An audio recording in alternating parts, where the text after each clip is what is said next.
Bienvenue à Mise à jour, de l'émission de Dieu TV. Aujourd'hui, nous avons un ami de longue date, Rémi Moret. Bienvenue. Merci.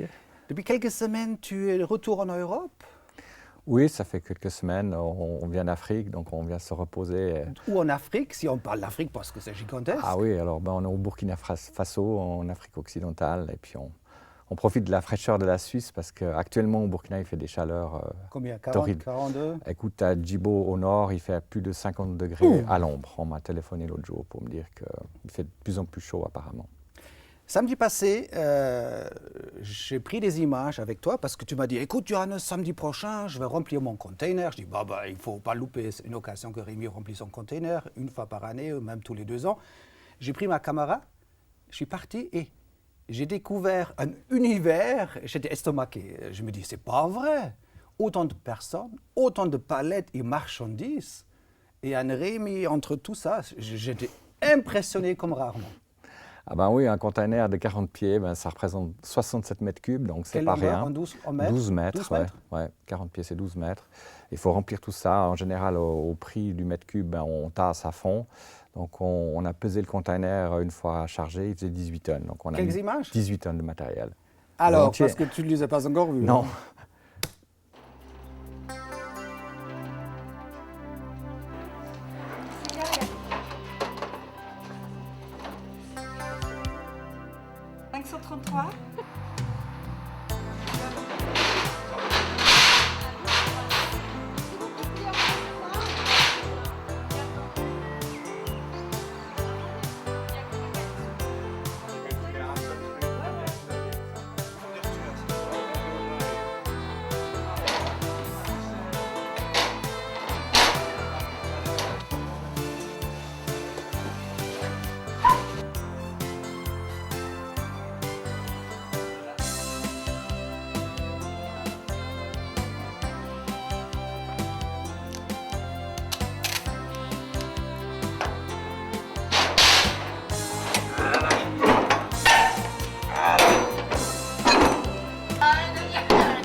Mètres de long, ce container. Et pendant un samedi, vous avez chargé les palettes, des fraiseuses, des motos, toutes sortes de marchandises. Oui, alors c'est un travail de préparation qui dure quand même 1 à 2 ans. Il y a des gens qui nous aident, comme la famille du voisin, par exemple, qui empaquettent tous les habits, qui préparent, qui trient le matériel à l'avance, parce que ça demande beaucoup de mois de travail de préparation. Et ces dictages des petites étiquettes, le numéro, ça sert à quoi? Alors, on doit déclarer chaque carton, chaque contenu à la douane du pays, ce qui est normal à l'entrée. Pour la douane. Vous avez une petite douane interne, ça passe, numéro, étiquette, et ça va dans le container. On répertorie au fur et à mesure sur la liste. J'ai vu trois motos, ils ont à ton fils là? Alors, c'est des motos qu'on nous a données. Il y a entre autres l'ancienne moto de mon fils qui s'en sépare et qui il donne volontiers tout ce matériel en Afrique. David, ton fils, là, il aime beaucoup la moto, non? Ah oui, dans sa jeunesse, il a gagné un très grand concours à Ouagadougou qui s'appelle le Ramo. C'est le racing de mobilette de la ville. Il y a à peu près la moitié de la ville qui vient, presque 2 millions de personnes qui viennent suivre cette course.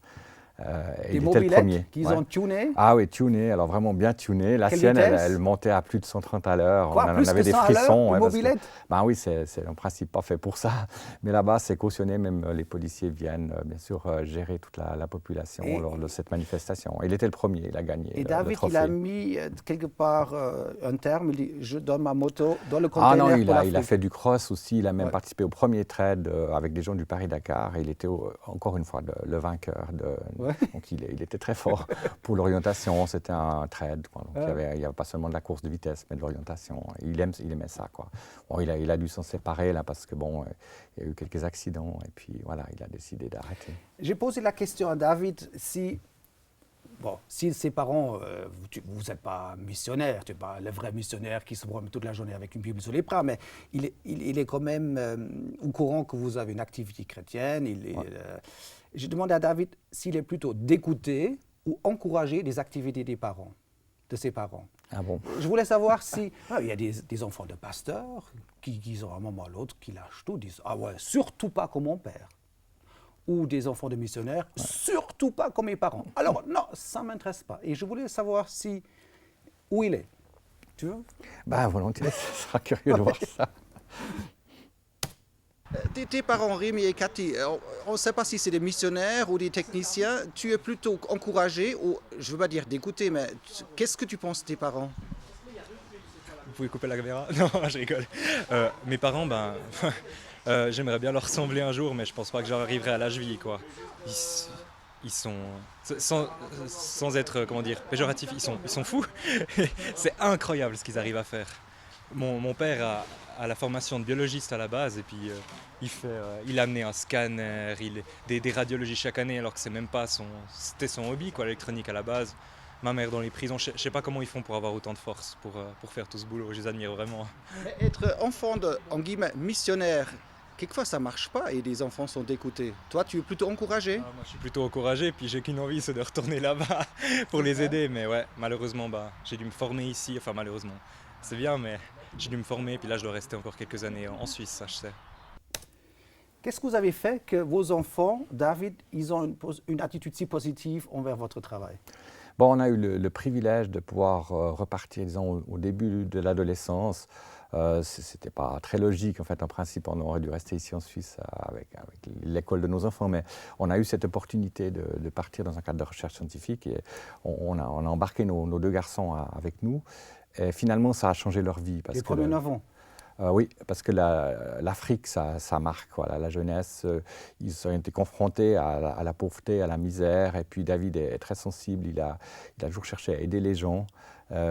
Parfois, il partait avec sa moto et puis des sandwichs pour donner aux pauvres dans les rues, quoi. Il a fait ça encore récemment. Ouais, mais pas avec la multiplication. Il n'a pas multiplié. Non, mais il remplissait la voiture avec de bon cœur. Il allait dans les rues, pour les enfants des rues surtout. Ils sont allés plusieurs fois pour essayer d'aider ces enfants. Rémi, je demandais à Cathy, ton épouse, pourquoi vous avez attendu que la famille soit derrière votre projet. Juste une petite interview. Oui, volontiers.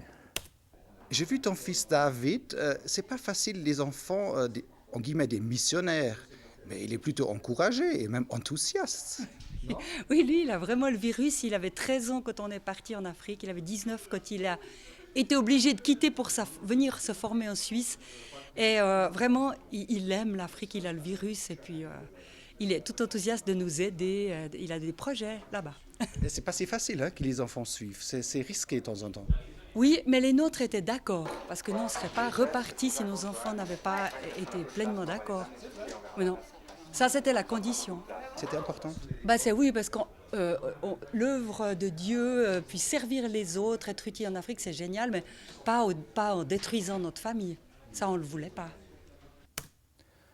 Donc, Cathy, la même réponse comme toi, il faut que la famille est prête pour partir ensemble. Pourquoi cette philosophie? Pourquoi vous avez ça en commun? C'est beau. Je pense qu'on ne serait pas repartis si nos enfants n'étaient pas d'accord avec nous. On en a bien parlé avant. Et pour nos deux garçons, en tout cas, c'était un enthousiasme. Pour notre fille, qui devait rester en Suisse parce qu'elle était adulte, c'était peut-être un peu moins rigolo parce qu'elle était séparée de sa famille. Mais on l'a fait quand même après mûre réflexion et discussion avec tous les membres de la famille qui, d'un commun accord, ont dit c'est bon, on peut y repartir. J'ai ici un DVD, assez fier, mais je n'ai pas très raison d'être fier. Mais c'est encore tout chaud. Si on touche une fois. Il sort, froid, il sort la presse. Les multicopieurs. Et c'est toi qui as fourni les images. Oui. Et moi, je fais que le montage, un petit peu de musique, on a fait un petit texte commentaire et on a fait le montage. C'est pour toi. Merci, super. Comment le titre? Les fleurs du désert. Et puis il y a une jolie fleur sur le... Oui. Tu penses quoi du titre là? Écoute, je pense qu'effectivement les enfants du Burkina, surtout dans ces zones désertiques et sahéliennes, sont comme des petites fleurs qui demandent qu'à s'épanouir. Et peut-être que nos écoles ont un rôle important pour les aider à s'épanouir. Tu parles de l'école, mais nos amis de Dieu TV n'ont pas encore vu le DVD. 5 minutes. Restez les 5 minutes avec nous. Il faut voir absolument les images de Rémi, montage de Johannes. On y va!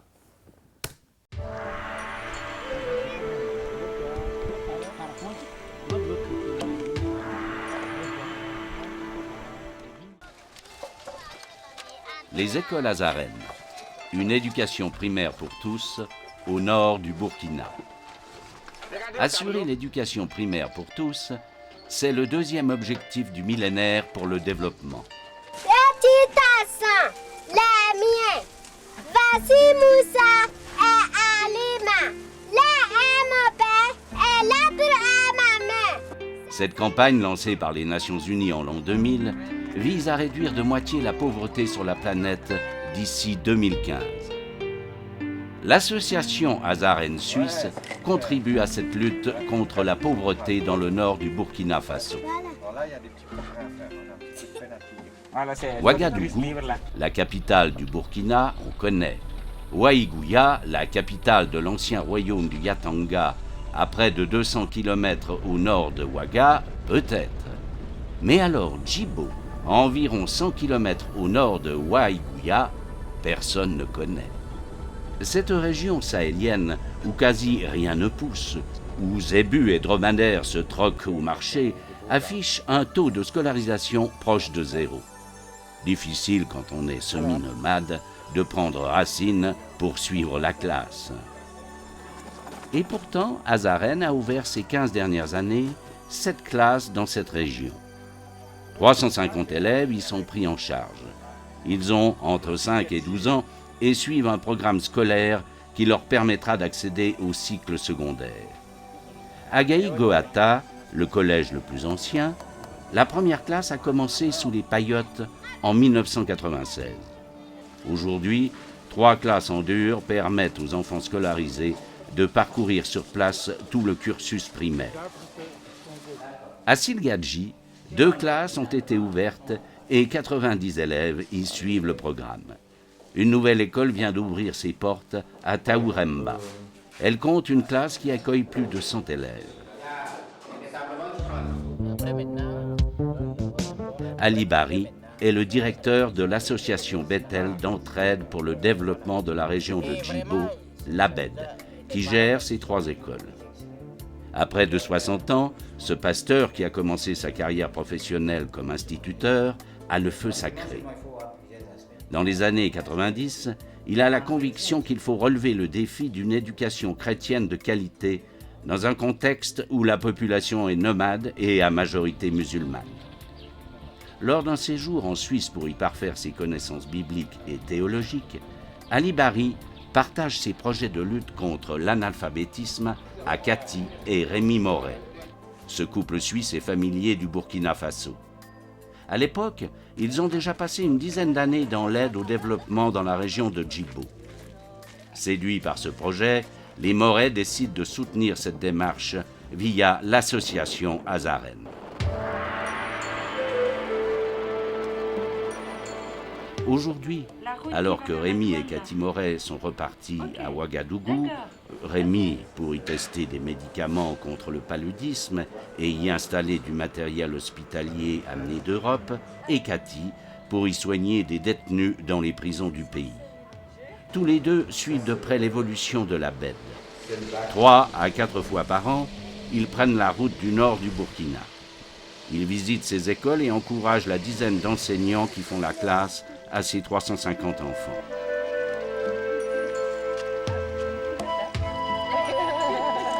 D'ici 2020, Azaren caresse le projet de gérer une dizaine d'écoles, soit une trentaine de classes, dans ce nord du Burkina, peu soutenu dans son développement. Ces démarches concrètes de lutte contre l'analphabétisme vont faire une différence dans cette région reculée. Pour ce faire, Azaren a besoin de vous pour parrainer les plus nécessiteux des élèves de ses classes. En parrainant un enfant, vous payez son matériel scolaire et le salaire de son enseignant. Azaren a aussi besoin de vous pour financer des salles de classe. Une construction en dur revient à 12 000 francs. La lutte pour la réduction de moitié de la pauvreté sur la planète passe par de petits projets concrets. Des projets où la proximité entre donateurs et acteurs du développement est grande. Azaren mérite votre confiance. Merci.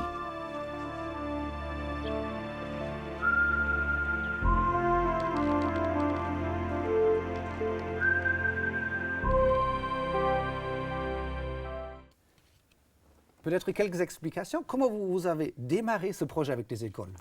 C'était une rencontre avec le pasteur Ali Bari qui avait très à cœur de développer des écoles dans le nord du Sahel. Ouais. Et c'est grâce à cette rencontre qu'on a eu à cœur aussi de l'aider, de continuer ce développement, de lui donner les moyens en fait de construire ces écoles. Combien de bâtiments vous avez maintenant? 7, Alors 8, il y a 3 écoles avec chacune 3 classes, donc ça représente pas mal d'élèves, environ 400 élèves qu'on soutient, qu'on parraine et qu'on encourage. Et 1 ou 2 fois par année, vous prenez le Jeep rouge, là, le 4x4, voilà, on y va. On va dans le nord. On est aidé aussi proche du Niger déjà. On est aidé d'un ami instituteur là, qui est à la retraite, qui vient aussi s'occuper de l'entretien des écoles.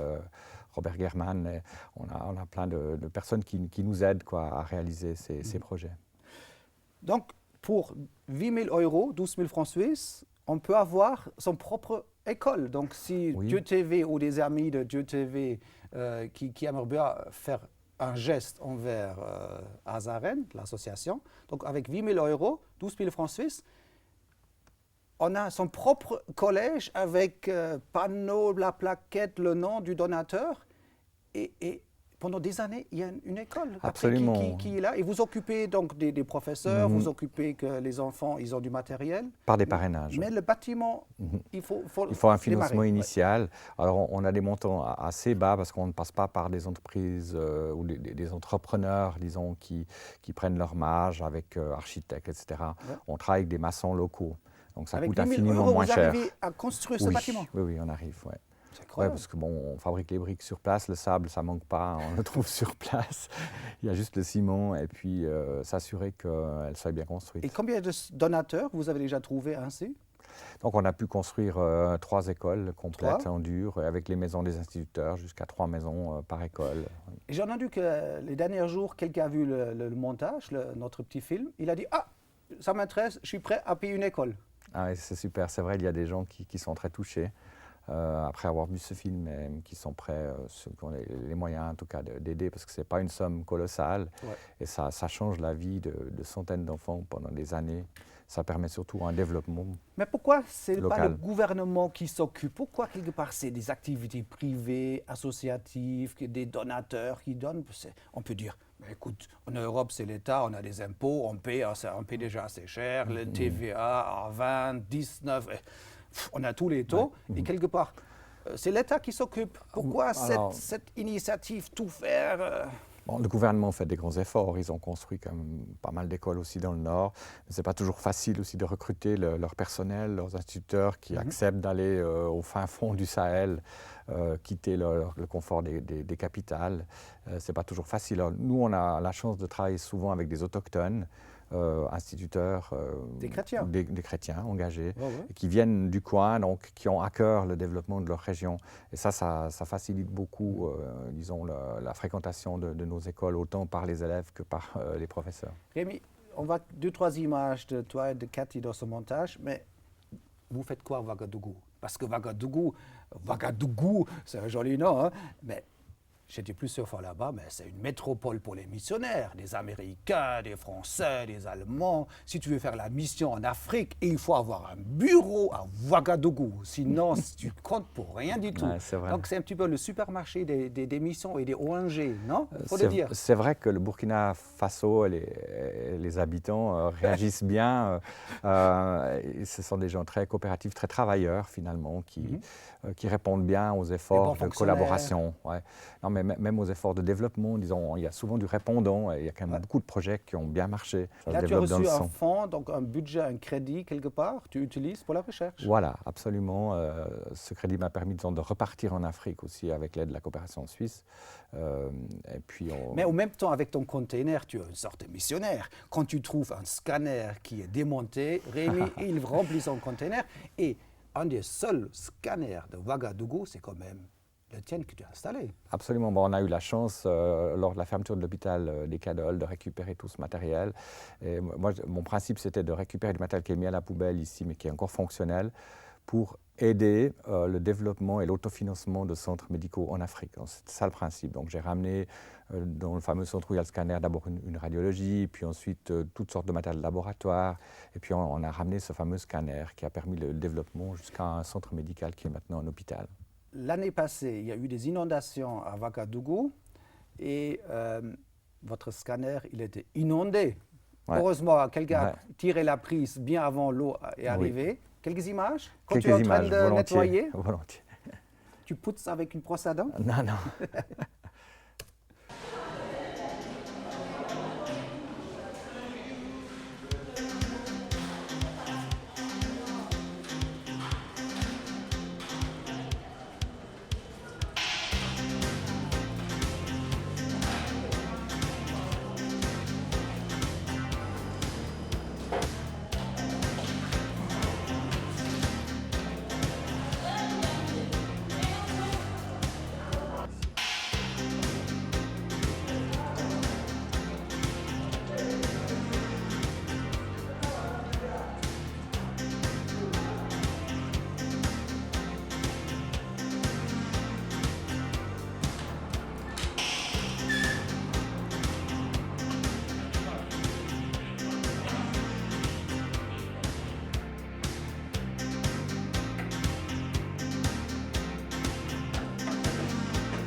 Donc le scanner, il a redémarré?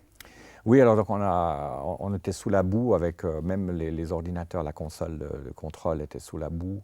Et on a pris notre courage à deux mains avec les équipes. J'ai utilisé un Karcher pour nettoyer sous pression avec après un jet d'alcool. On a séché chaque carte, on a nettoyé les microprocesseurs avec la brosse à dents. Mon ami ingénieur africain là, a fait tout ce travail.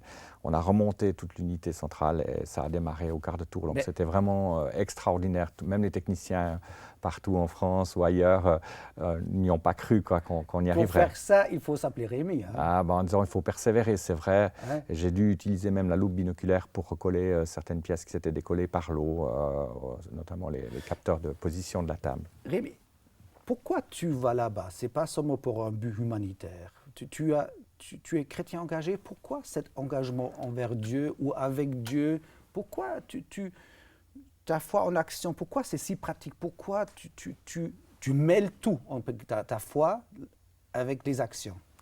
Alors c'est vrai que j'ai eu un désir de partir en Afrique très jeune. Hein. Quel âge? J'avais 14 ans. 14 ans? Moi, j'étais peu de temps après mon engagement avec Dieu. J'avais décidé de prendre dans ma vie Dieu au sérieux. Et puis je me suis dit, bon, et là je me suis vu dans un laboratoire en Afrique. Donc je me suis dit, bon, je vais faire ça.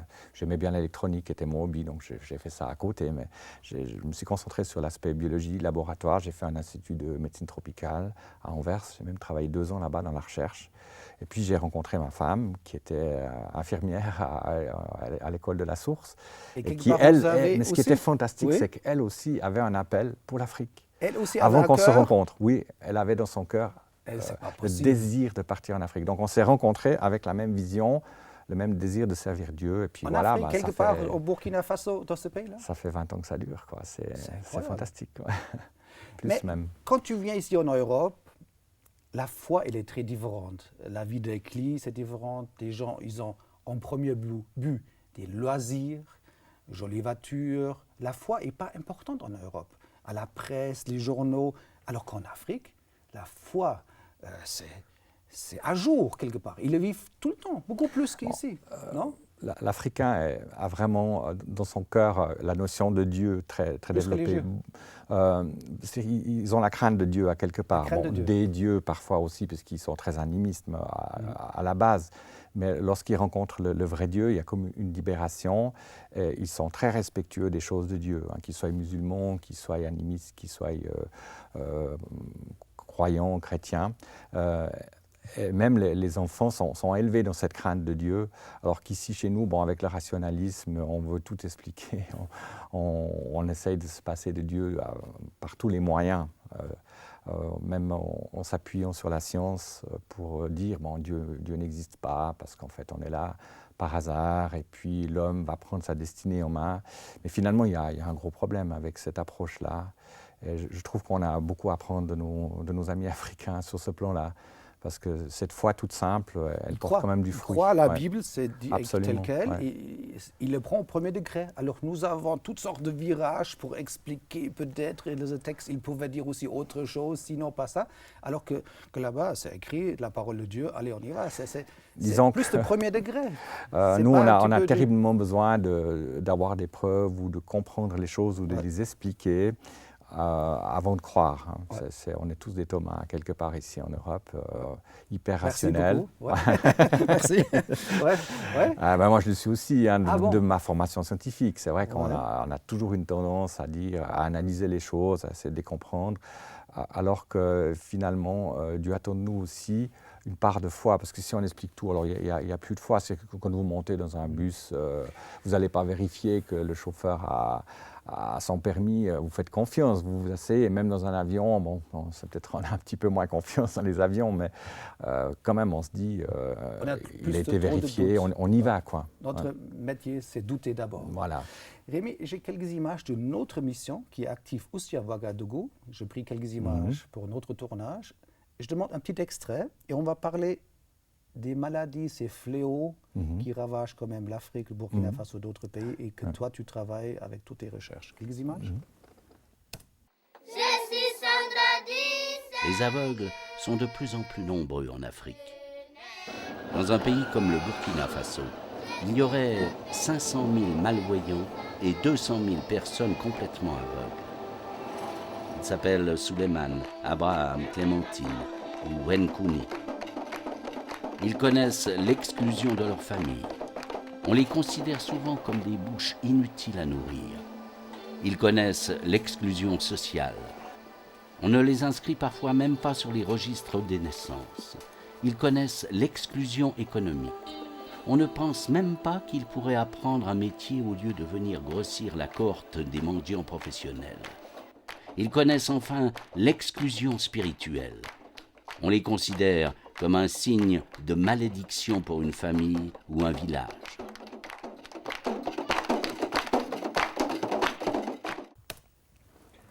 Là, ça traite la cécité, que les gens, par grande quantité dans certaines régions, deviennent aveugles, même en tant qu'adultes ou en tant qu'enfants, tombent aveugles. Donc, comment ça se fait que ces quantités de maladies, on trouve partout en Afrique? Bon, il y a plusieurs raisons, mais on ne trouve pas ici ces quantités en Europe.